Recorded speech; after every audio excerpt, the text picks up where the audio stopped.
à l'église la mission évangélique prospérité, la pierre vivante. Nous sommes dans un moment de 10 jours de jeûne. Et chose bizarre, des personnes sont venues et nous ont demandé de sortir en se permettant de pouvoir rentrer, même bousculer l'église en nous violentant, pour rentrer en force. Je suis le prophète Yahou Kwame Alexis de la mission évangélique prospérité, la pierre vivante. Par la grâce de Dieu, Dieu nous a permis de pouvoir être dans le quartier au niveau de Yopougon, Maroc, antenne, juste derrière la banque NCA. Ça nous fait déjà plus de, je vais dire 10 ans que nous avons commencé à bâtir l'œuvre. Et nous avons vraiment trouvé plusieurs personnes qui sont venues nous trouver sur le lieu. Bon, qu'est-ce qui se passe au juste? Au fait, il y a de cela 5 jours en arrière, nous avons lancé nos programmes de 10 jours de jeûne, de prière, dont le thème était délivrer et sortir des liens familiaux. Et donc, ce programme se tenait chaque soir où nous avons vraiment entamé des temps de délivrance. Et par la grâce de Dieu, Dieu a commencé à se manifester. Je vais revenir tout à l'heure au témoignage. Et donc, le premier jour, nous avons toujours, tout s'est très bien passé, il n'y avait pas de souci. Le deuxième jour, il n'y a pas de souci. Le troisième jour, vu ce que Dieu était en train de faire, les gens sont sortis comment dirait, dans le quartier et vraiment ont accouru au lieu du culte. Et nous rendons gloire à Dieu parce que les témoignages sont palpables et vous pouvez vraiment, pour ceux qui ont besoin d'informations, parce que jusqu'ici, il y a des personnes encore qui mettent encore en cause l'existence de Jésus-Christ de Nazareth, mais je tiens encore à l'informer en utilisant ce moyen, ce canal, pour vous informer que Jésus-Christ est encore réel et il est capable de restaurer des vies. En un mot, il y a eu tellement de délivrance, des démons qui sont sortis des corps et vraiment, c'était vraiment extraordinaire. Et ce qui même encore a poussé certaines personnes de venir ici, c'est le cas d'une dame qui avait fait venir une sorcière, elle ne savait pas, une servante, cette dernière est venue et a initié son enfant. Et donc l'enfant a fait un songe, l'enfant a commencé à dire que je vois l'esprit de mort, et c'est comme ça, on a conduit l'enfant chez moi à la maison. Et c'est comme ça, je dis, bon, par l'esprit, qu'elle vienne avec tous les membres de la famille au lieu du culte. Et par la grâce de Dieu, Dieu a révélé, la fille a confessé. C'était la dernière là qui avait initié l'enfant. Et bon, nous rendons gloire à Dieu, elle a été démasquée. Et cette famille a été délivrée. Et je bénis le nom de Dieu pour la vie de cette dernière, cette femme.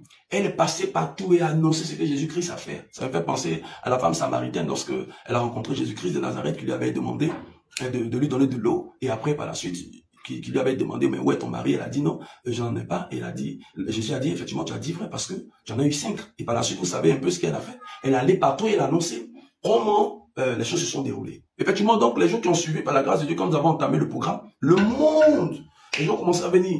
Et des délivrances palpables pour confirmer la parole. Nous rendons gloire à Dieu. Maintenant, qu'est-ce qui va se passer le samedi?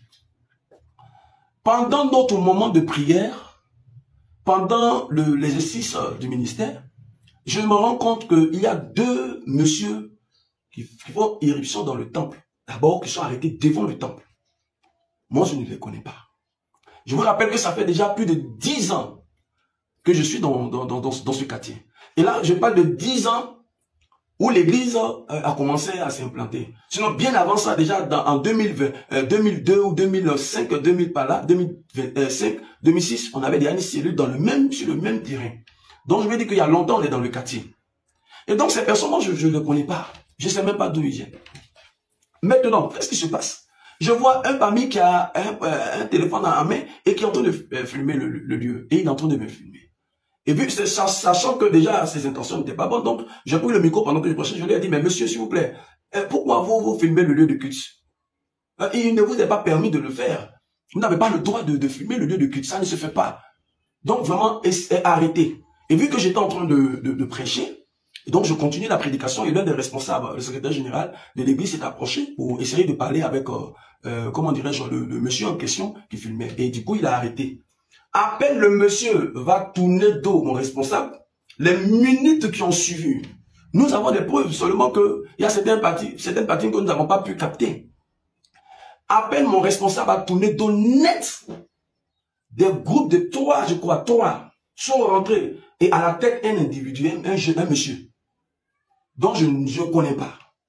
Je ne sais pas si c'est un gendarme, je ne sais rien de son niveau social, je ne sais rien de lui. Et il crie carrément, arrêtez le culte, arrêtez le culte. Mais qu'est-ce qui se passe? Il se met à crier, arrêtez le culte. Et en rentrant, il a fait quelque chose, mon épouse est enceinte. Ma femme est enceinte.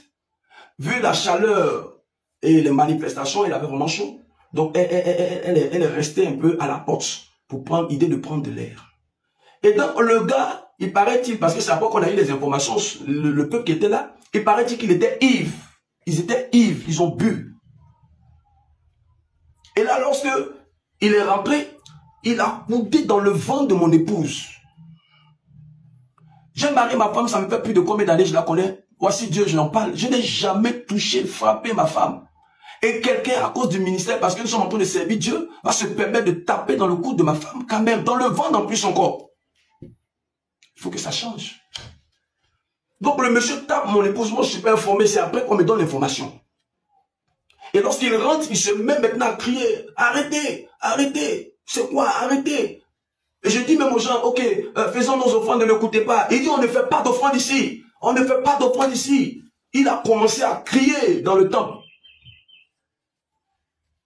Waouh!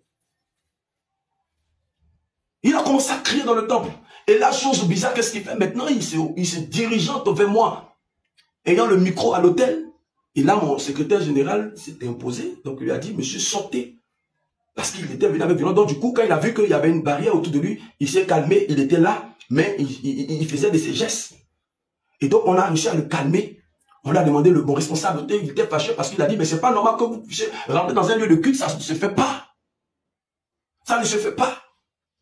Vous ne pouvez pas rentrer dans un lieu de culte pendant que les gens sont en train de louer le Seigneur, adorer le Seigneur, et vous vous opposez pour dire qu'on ne fait pas d'offrande, on ne fait rien, et que le culte n'a qu'à s'arrêter. Et donc mon responsable s'est mis au devant, moi j'étais juste derrière, donc Dieu merci, il n'est pas arrivé vers moi. Et là, qu'est-ce qui se passe? On arrive à le mettre dehors. Arrivé dehors là-bas, je vous épargne les détails, frère. Ils ont commencé à, je vous dis, pas là. Il y a une de mes filles comme ça, ils ont limé son dos derrière. Comme je l'ai dit, l'église est située à l'antenne Maroc. Tout à l'heure, je vais donner les informations concernant tous ceux qui veulent vraiment rentrer en contact avec nous. Loin de moi l'idée de faire du mal à quelqu'un. Loin de moi l'idée de pouvoir vraiment créer des problèmes à une personne. Mais quand quelque chose n'est pas bon, quand une action est mauvaise, il faut avoir quand même un minimum d'humilité pour s'incliner, pour dire vraiment j'ai mal fait. L'erreur est humaine. Mais demeurer dans l'erreur, c'est démoniaque. Qu'est-ce qui se passe? Et là, il y a des échanges. Et pendant que l'un de mes responsables, le secrétaire général, parce que c'est mon cas de poche, pendant mes prédications, c'est comme mon protocole, en essayant d'échanger, il y a une là-bas qui a pris, je ne sais pas si c'est un caillou, un bois, pendant qu'il était en train de fumer, nous avons des preuves par la grâce de Dieu. Et à lancer, le portable est tombé. Pour tous ceux qui veulent ces informations, voilà, ils peuvent nous voir, il n'y a pas de souci. Et là, qu'est-ce qui se passe?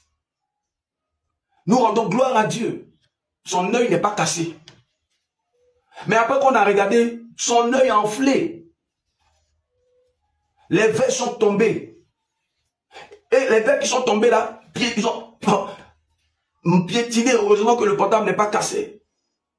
Il a réussi à prendre le portable. Et vous voyez, le quartier, les gens sont sortis puisque le peuple était à l'intérieur. D'autres étaient dehors, c'est ceux qui étaient dehors. Donc ça criait de gauche à droite. Tu as frappé ma maman, tu as tapé ma maman. Voir, nous, on ne comprenait plus rien. Et là, on n'a même pas pu faire le culte. Le culte s'est arrêté là. Nous étions obligés d'arrêter le culte. Ils ont interrompu le culte. Quand je dépose le micro, il y a des cas de délivrance. Comme un bon ministre, je m'apprends de ces cas au nom de Jésus. J'ai prié pour ces personnes par la grâce de Dieu. Chasser les démons au nom de Jésus. Quand je finis, je suis sorti. À ma grande surprise, je regarde, je me rends compte que non seulement ces personnes qui font ces dégâts-là, je ne les connais pas. Donc je suis un peu stupéfait, je me demande, je me pose des questions, qu'est-ce qui se passe? Je ne sais pas, qu'est-ce qui se passe? Et un coup, je regarde de parmi eux, je retrouve l'un des riverains qui est juste voisin à côté de moi, à l'immeuble, qui est venu me trouver, avec qui on échange. Je me suis approché. De passage, je voulais dire merci au pasteur Optinel, qui partait dans son lieu de culte et qui a vu que mon église était envahie, s'est arrêté pour chercher à calmer les gens. Et donc, comme j'ai vu le pasteur, Et puis j'ai vu l'autre, je me suis approché. Et j'ai demandé, j'ai appelé l'autre, j'ai commencé déjà à parler à mon ami. Pour dire, mais mon frère, regarde ce qu'ils sont en train de me faire. Donc, le monsieur qui est venu filmer, et puis avec ses acolytes là, était arrêté. Et là, j'ai posé la question de savoir, monsieur, vous avez un problème avec moi? Il ne me répond pas. Je lui ai demandé, vous avez un problème avec moi? Il ne me répond pas. Et je lui ai demandé, monsieur, depuis que je suis ici, est-ce que vous m'avez signalé qu'il y a une nuisance sonore? Il ne me répond pas. Vous pouvez venir vérifier. Moi, je suis là, j'attends, il n'y a pas de souci. Comme je l'ai dit, j'ai indiqué le lieu de culte. Je lui demande, est-ce que depuis nous sommes ici, vous m'avez signifié que l'église vous tourmente en ce qui concerne les nuisances sonores? Il ne m'a pas répondu. Mais je suis serviteur de Dieu, certes. Mais je suis conscient des voisinages. Quand vous allez vous renseigner dans le quartier, vous allez vous rendre compte qu'il y a des périodes auxquelles, quand cette période arrive, je commence mes programmes, mais j'avertis par des panneaux. Vous pouvez même venir tout à l'heure si vous voulez, vous allez voir quand même que au moins à 100 mètres ou à 50 mètres, déjà en face de nous, on a un panneau. À notre gauche, à notre droite, on a d'autres panneaux. On a des prospectus qu'on partage pour informer les gens. Parce que quand la période arrive, on commence le ministère. Ça peut être sur 2 semaines. Ils sont au courant de ça. Et je ne le fais pas tout le temps. Ils sont conscients de ça. Raison pour laquelle, depuis des années, je n'ai jamais reçu comment dirais-je, d'un courrier de la part des autorités compétentes d'une nuisance sonore. Il n'y en a pas. Parce que par la grâce de Dieu, on faisait l'effort. Mais quand la période arrive, qu'il nous laisse travailler. Parce qu'on les laisse le temps pendant plus de 5, voire peut-être plusieurs mois sans déranger les gens. Mais quand la période arrive, on fait nos programmes tranquillement pour sauver des vies. Même si la personne que je suis, je ne sais pas ce qu'ils pensent de moi. Mais au moins, ils n'ont qu'à croire par rapport aux œuvres qui sont manifestées au sein du quartier. Des personnes qui sont sauvées. Ils peuvent venir témoigner. Des personnes qui ont bénéficié de ce ministère où nous sommes par la grâce de Dieu. Comment l'Éternel les a sauvés, l'Éternel les a guéris. Mais alors, je demande au monsieur, revenons à ça. Il ne me répond pas. Et même s'il y a un problème, vous pouvez venir quand même en parler. On va venir faire irruption dans mon lieu de culte. J'échange, il ne me répond pas. Et là, comme j'ai vu l'autre que j'ai reconnu, c'est-à-dire le pasteur, j'étais en train de lui parler. Et comme j'ai vu l'autre aussi, je l'ai interpellé, il s'appelle, bon, je vais taire le nom. Je l'ai interpellé, je lui ai dit, monsieur, est-ce que vous m'avez invité, comment dire, faire savoir qu'il y a un problème? Il dit non. Et quand j'ai commencé à parler, il a dit oui. Pasteur, bon, tout ça, on va régler ça en cas s'entendre. Écoutez-moi bien où ça s'en va, hein. Église de Côte d'Ivoire. Écoutez-moi très bien. Si aujourd'hui j'utilise les voies, les réseaux sociaux, nous on a Jésus. Mais si une personne se lève pour rentrer dans un lieu de culte, elle sait sur quoi elle s'appuie. Vous allez écouter ce qui va se passer, la ruse qui est cachée derrière. Le monsieur m'interpelle et il me dit, pasteur, pardon, on va rentrer à l'étage, on va régler ça en même temps. Je lui ai dit, non, je ne peux pas rentrer. Je ne peux pas. Il dit, non, on va rentrer, on va régler ça. Je dis, je ne peux pas rentrer. Et si je rentre et que vous me tapez là-bas, je tombe.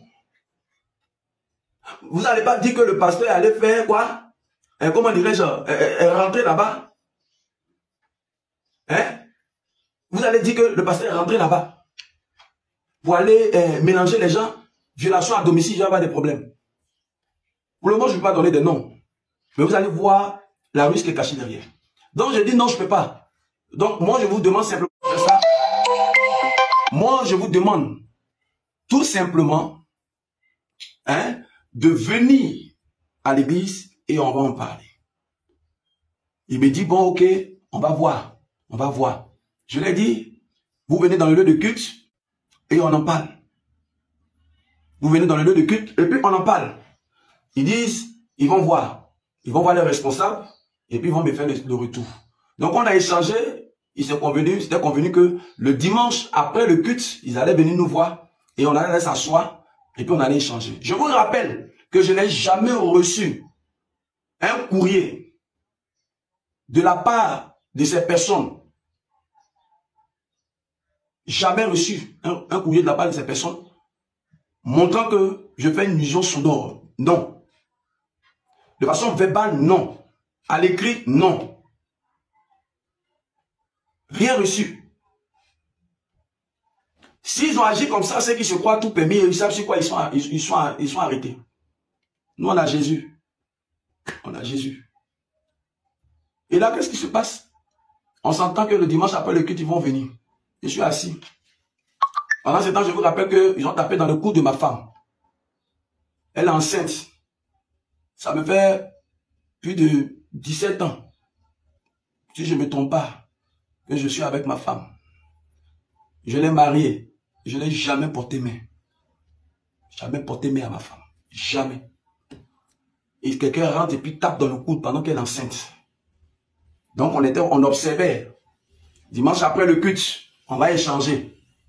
Après le culte, on est assis. On me fait savoir qu'ils sont là. Il y avait des réceptions. J'ai fait rapidement mes réceptions. J'ai demandé aux responsables de s'asseoir pour qu'on puisse échanger avec eux. Parce que c'est ce qu'ils m'ont signifié, que je devais rester avec quelques responsables pour en parler. Je suis assis. On leur demande d'entrer, ils disent qu'ils ne rentrent plus. Ah!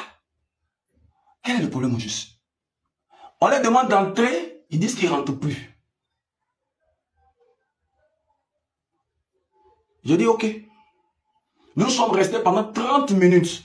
Vous savez, on prie. On élève la voix pour prier, pour demander à Dieu. Mais il est important aussi de dire certaines vérités pour que les gens sachent ce qui se passe. Et là, qu'est-ce qui se passe? Il donne l'information à l'un de mes responsables pour dire au pasteur que nous avons un courrier pour lui. Un courrier? Oui, vous avez un courrier.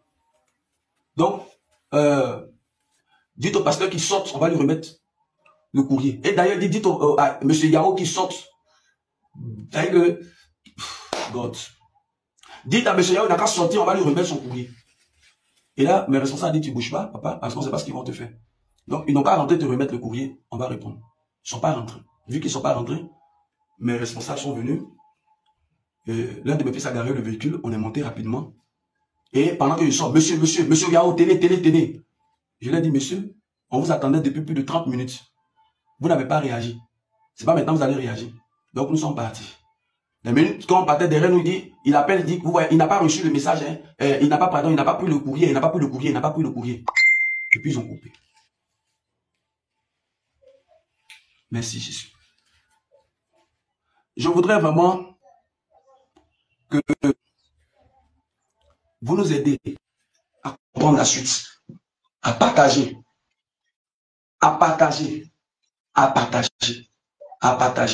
pour que ça puisse aller là où il faut que ça aille.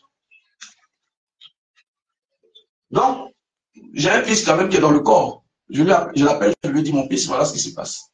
Je dis, mon papa, excuse-moi, hein, la maladie que tu m'as expliqué là, il faut aller porter plainte. Va porter plainte. Je dis, ah bon? Et tous mes enfants, les responsables disent, ah papa, toi tu aimes faire les choses, amour, tu veux aller porter plainte. Parce que là, ils ont tapé maman, ils ont fait comme ça, ils ont commencé à dire, ok. Donc j'ai demandé à mon fils où on peut s'orienter. On nous a orientés là où il fallait. Et nous sommes partis au kilomètre. Je donne les détails pour que vous sachiez. Pour ceux qui veulent, pour ceux qui sont encore, qui ont des choses à dire, allez-y au kilomètre 17, il y a une brigade là-bas. Allez vous informer. Et j'ai dit, ok, allons-y directement. On arrive, il se trouve que c'est là-bas même qu'ils sont allés porter plainte. Et pendant qu'ils étaient en train d'échanger, l'autre a dit, mais c'est de vous qui les questions. C'est vous à qui on a remis, comment dirais-je, la convocation et vous avez refusé de prendre. De passage, je voulais encore dire merci à Dieu pour nos autorités. La gendarmerie, la police, et tous ceux qui vraiment jouent le rôle de protection, de protecteurs, de sans-voix comme nous. Que Dieu vous bénisse. Et j'ai dit, monsieur, non, c'est pas comme ça, ça s'est passé. Hein. Il dit, mais au téléphone, il dit, tu vas te remettre, tu dis, tu ne prends pas. Il dit, non, je n'ai pas dit ça. Je n'ai jamais dit ça. Nous les avons attendus pendant 30 minutes, ils ne sont pas rentrés, ils sont restés dehors. Donc, okay. Il dit, bon, on va asseyez-vous. Et là, qu'est-ce qu'il me dit? Il dit que ces personnes sont venues pour porter plainte. J'ai dit, ah, d'accord? Quelle est la plainte? Le monsieur nous dit, au début, ils ont dit qu'on faisait l'illusion sonore. Et que, comment dirais-je, les moyens, comment trouver les moyens qu'il faut pour fermer l'église. Je dis, ah bon? Et le monsieur, je le salue encore de passage, que Dieu bénisse nos autorités, que Dieu les accorde la sagesse et la lucidité dans cette affaire-là. Et le monsieur lui a dit que nous ne sommes pas compétents dans ce domaine-là pour fermer l'église. Ce n'est pas de nos ressorts. Donc, nous, on ne veut pas avoir, voilà ces mots, il dit non, c'est pas tout le monde ne veut pas avoir problème avec Jésus. Ce sont ces mots. Donc, nous, on ne peut pas avoir problème avec Jésus. Et puis, c'est même pas, on peut pas c'est pas notre rôle de fermer l'église.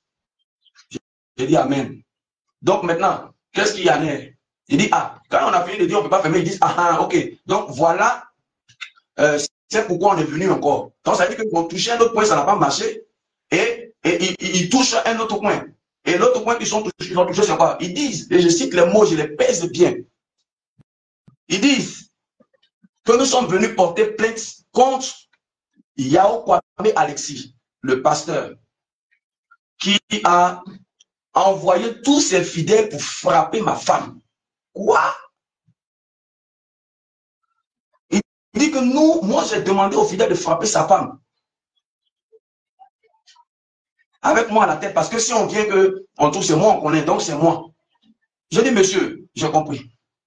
Donc, dans le plan, c'est quoi? C'est nous qui avons envoyé, moi j'ai envoyé des gens. Mais c'est eux qui sont rentrés dans le lieu de culte et j'ai montré des vidéos. C'est une violation d'un lieu de culte. J'ai montré des vidéos et nous avons des vidéos qui circulent sur le net. Comment moi je vais demander aux fidèles de frapper une femme? Et je tiens à vous rappeler que cette femme, à un moment donné, comme je l'ai dit, que les gens viennent faire leur enquête. Mon ministère, par la grâce de Dieu, a aidé plusieurs personnes. Ils n'ont qu'à venir prendre des renseignements dans les différents lieux où nous sommes ici. Sans même me consulter, ils n'ont qu'à venir demander. Cette femme est venue dans mon lieu de culte ici, je priais pour elle. J'ai prié pour elle. Je suis surpris que son mari, avec elle, et puis avec leur acolyte, se sont mis ensemble pour aller me convoquer pour dire que j'ai frappé sa femme. Et moi, ma femme, qu'ils ont tapé avec les coudes. Une femme enceinte, qui était juste arrêtée à la porte. Des personnes, ils ont bu, j'étais ivre. Vous avez coudé ma femme. Nous, on fait comment? Donc, on nous a donné convocation. Et le monsieur nous a dit de nous retrouver demain, mardi, à partir de 10 h au kilomètre 17. Il y a une brigade là-bas. qui est juste derrière le marché. Et donc, on va aller régler le problème. Vous voyez ce qui se passe, frères et sœurs. Voilà ce que nous avons vécu hier. Je voudrais vraiment que vous venez faire vos enquêtes et demander à ces messieurs, quand ils m'ont remis une lettre stipulant que je fais une nuisance sonore et de revoir un peu. Ils n'ont qu'à me montrer et ils n'ont qu'à m'amener la personne de façon visible qui est venu me voir un jour pour me dire, pasteur, on s'est réunis en comité et nous avons constaté que tu nous déranges. Donc voilà ce qui se passe. Vous nous embrouillez, revoyez un peu. On allait revoir tous ceux qui me connaissent dans le quartier. Si quelqu'un est dans mon coin, je vais me passer, je n'aime pas déranger. J'allais trouver un moyen pour trouver un moyen pour ne pas que ça tourne encore. Mais je n'ai pas. Je n'ai jamais eu. Jamais. Qu'en est-il? Personnellement, à mon analyse, cette histoire a deux volets. Oui, l'aspect physique, c'est ce que je viens de présenter pour montrer à l'opinion ce qu'il y en est et l'injustice que nous subissons. Et même s'il y avait une nuisance sonore, nous avons nos autorités compétentes qui sont là, qui font bien le travail. Il fallait aller rapidement avec eux. Mais je crois que même avant d'aller même devant les autorités, ils auraient dû s'asseoir avec moi pour échanger avec moi. J'allais peut-être revoir selon eux. Si vraiment il y avait une nuisance sonore, j'allais revoir. Mais de vous à moi, est-ce qu'on peut parler de nuisance sonore? À quel moment on parle de nuisance sonore? Lorsqu'il y a des moments répétitifs, répétés. Mais il n'y en a pas. Il n'y en a pas. Je vous rappelle que c'est chaque période, il y a une période qu'on fait. Vous pouvez me renseigner. La dernière fois qu'on a fait Bumboubou, ça date de quand? Quand la période arrive là, souvent c'est 2 semaines. On est souvent au dehors même. Mais cette fois-ci, on a décidé de rentrer. On n'est pas dérangé déjà. Sinon, les 2 fois, ils savent, je fais des projections de film. Je suis dehors. Puis je fais ça peut-être souvent 2 semaines. Et même ils voient les délivrances qui s'opèrent. Eux-mêmes, ils quittent dans leur étage, ils descendent pour venir assister. Et puis ils remontent.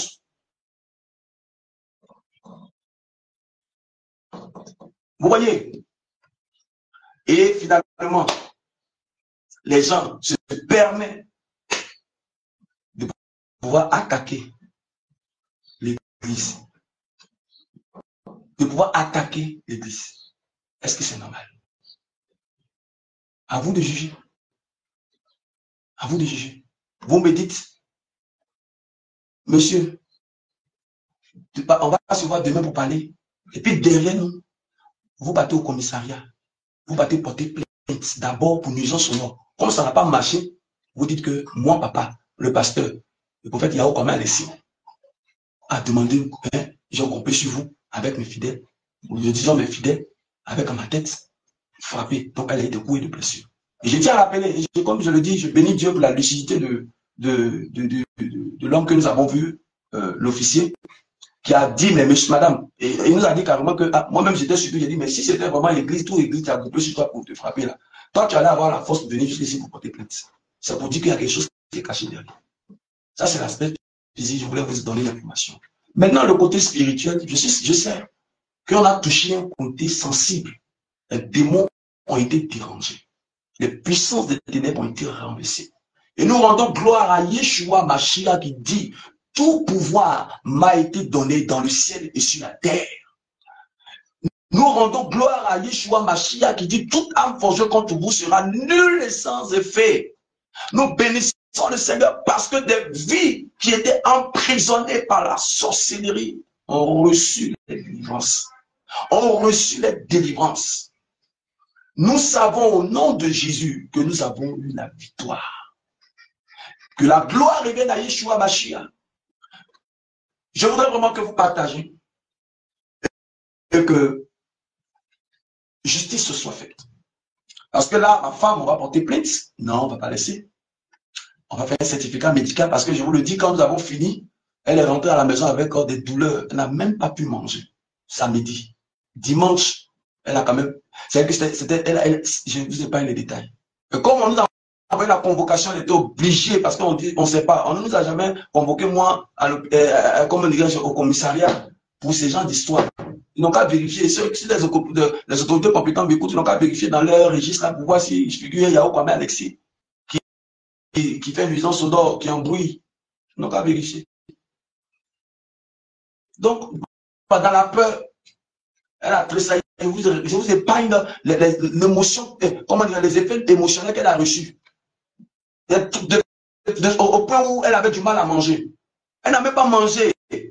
On était obligé, elle a dit non, allons-y. Elle est obligée de monter dans le véhicule. On est parti parce qu'elle se disait qu'on peut poser des questions, elle va parler. Elle est partie, on est parti là-bas. Même le commissaire, celui qui nous a reçus, quand il est sorti, il a fini d'échanger avec nous, il est sorti, il a regardé la dame, ma femme était couchée comme ça. Parce qu'elle était vraiment fatiguée. C'est ma fille spirituelle qui a dit, maman, mais attends, depuis tu n'as pas encore mangé. Depuis hier, ça dit, ça veut dire n'a pas pu manger son cœur. Elle est trop. C'est un coup, moi, je n'ai jamais frappé ma femme. Je n'ai jamais frappé ma femme. C'est qu'elle soit ça. C'est qu'elle soit ça. Moi, je ne l'ai jamais tapé. Et vous tapez une femme qui est enceinte. Sur le fait de l'alcool.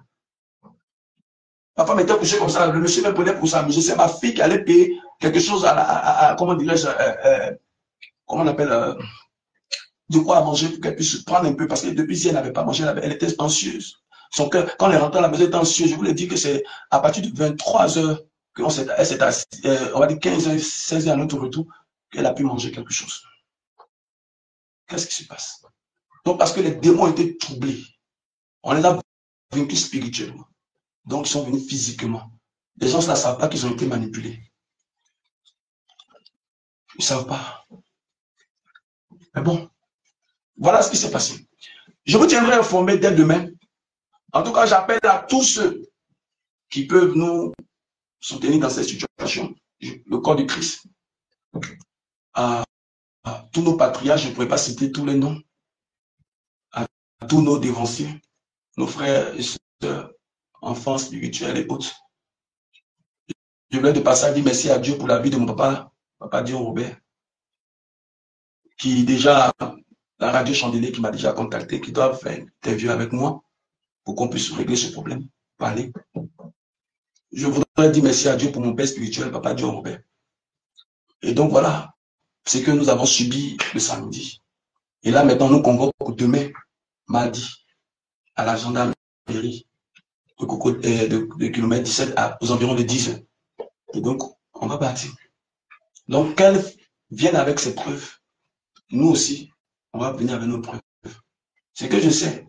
On aurait dû peut-être une caméra au moment où il avait tapé le cou de ma femme. Mais il y a eu des témoins qui étaient là. Et ce qui est extraordinaire, c'est qu'il est rentré. Et Dieu merci, on l'a filmé en train de, il est à l'intérieur du temple. Même mon fils, quand il est rentré, quand je suis rentré, mon fils Péniel, le plus grand, il m'a dit, papa, tonton a tapé devant des mamans. Tonton a tapé devant des mamans. L'enfant est en train de me dire ça. Hier même, il m'a dit ça. Mais où va le monde? Nous les avons vaincus par le sang de l'agneau. L'ennemi de notre âme a été terrassé, sera toujours terrassé. Que la gloire revienne au Seigneur.